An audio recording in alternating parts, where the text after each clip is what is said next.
Oh, We were just talking about our support system of friends. right. And I forgot why I brought it up because I'm unusually high right now. Pepsi has brought me some lovely high-grade shit, as it were. And we've been smoking it up, baby. What?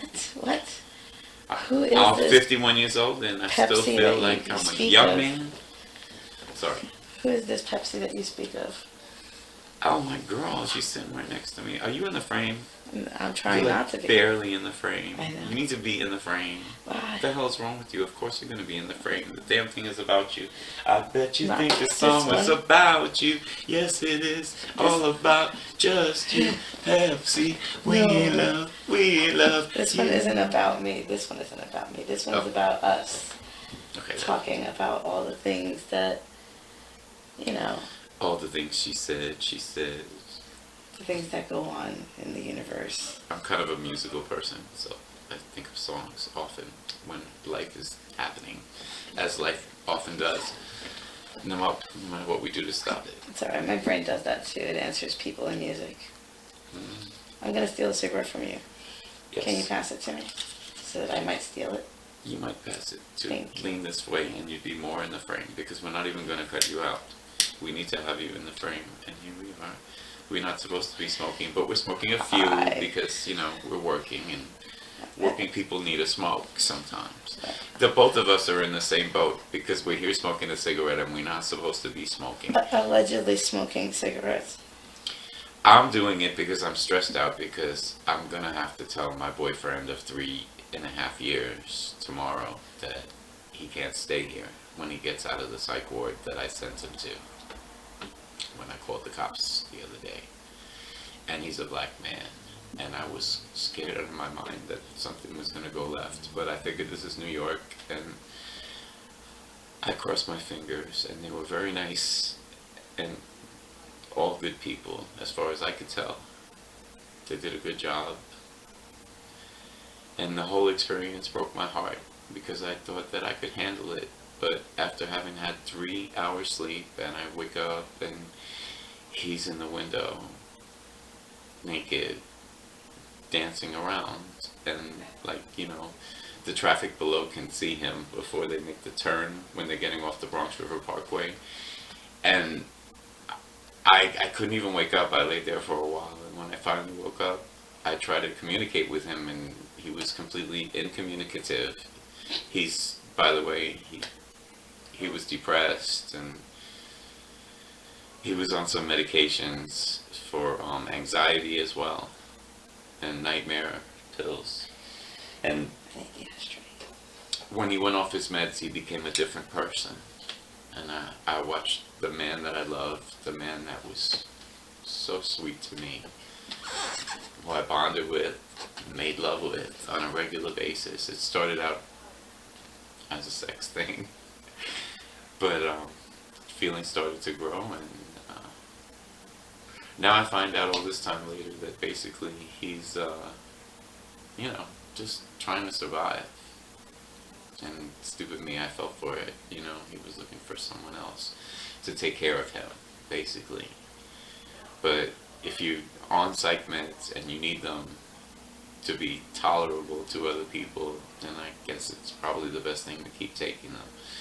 My friend Pepsi and I were talking a lot about what it's like being on them. It's not like a walk in the park or a picnic. I'm beginning to understand. A lot of the side effects of these drugs, I've heard it described, like friends of mine who take these drugs, they describe it like they're not, like their body is a car and it's not being driven by them, it's being driven by someone else, and they can see where it's going, but they're a passenger and not actively in control of what they're doing. Yeah. Or the heaviness, like they can't really move or think too well, like they're going in slow motion. Mm-hmm. That's what my boyfriend had told me that it was like for him. And I don't know, it's just watching the person that you love more than anything else in this world turn into an annoying, out of his mind creature. There were times he would be just screaming in the bathroom for hours, and I could go in there and calm him down sometimes. I could give him a hug. But in the middle of this, I soon lost that ability to calm him down. And it was like, at times, it was like talking to a wall. And he was living like, it was as if from what he was talking and talking and talking for hours and hours, and at some point I tuned him out. But then, you know, you tune back in because you love this person, you want to hear what they're talking about. And it seemed like he was taking all of black oppression personally. Like, everything bad that ever happened to black people in this country happened to him personally. And I didn't know what to say. Because I have empathy and I love him. And I wish that the world we lived in was better. But if you're mentally ill, if it wasn't that, it would be something else that you latch onto, and you can sort of use it as an excuse and blame everything on it.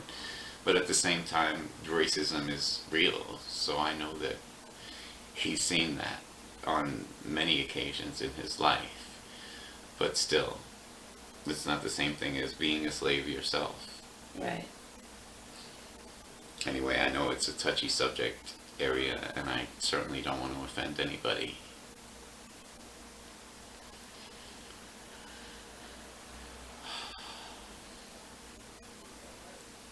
But like we were saying before, sometimes you have to just choose yourself over another person, no matter how much you love them. If they're dangerous and they're attacking like your friends, that's not something that you can allow in your life. So at this point, you have to put your foot down and say, listen, you can't come back. And this is the hard part, because you miss them. And I know that he's in a bad place coming out of the facility that he's just coming out of. And if anything, more than anything, all he just wants is a hug from me. And I feel like if I deny him that, I'm the most cold-hearted person in the world.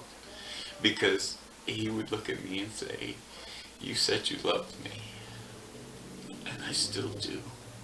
But it's got to be tough love, because at this point, like my friend keeps reminding me, it's him or me. Mm-hmm. It is him or you. And you have to make that decision. Yeah. And, you know, in so many ways, he's like a bully. And if I let him back in, I'll just be opening myself up to being his victim again.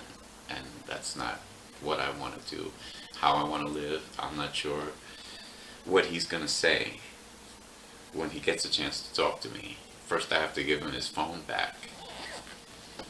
His aggressive behavior and his shouting alone is worrisome. Everything else just gets more sketchy from there.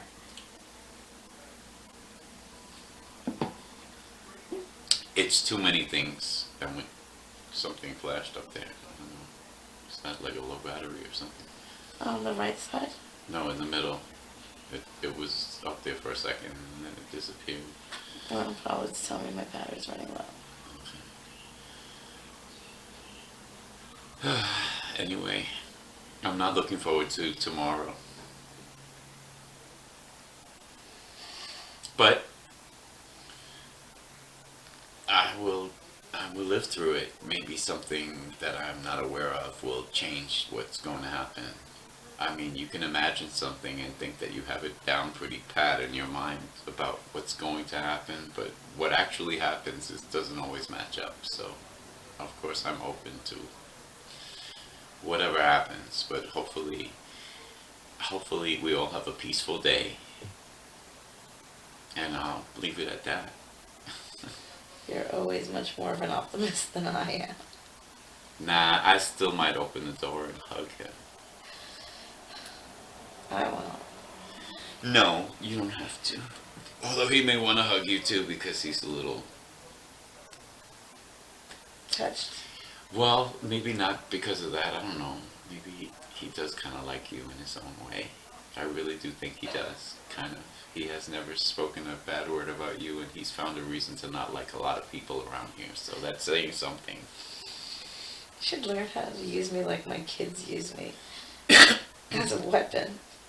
Go ahead, piss her off, she'll kill you. Yeah, I didn't want to throw you in his face in that way because I felt like that would be like kind of childish and just not the way a man behaves. And I'm 51 years old. I think I should be acting like a man at the very least because I am a man. This is true. And I'm well behaved. I'm 4'11". What I had kind plenty of harm could I do? Well, he maybe doesn't get all of that on the same level as I believe it and understand it because he doesn't know you. So he's only heard the stories. I'm sure he's drawn his own conclusions. Maybe he didn't really buy them because you do come off sweet as apple pie, darling. I have to say. That's why they let me close.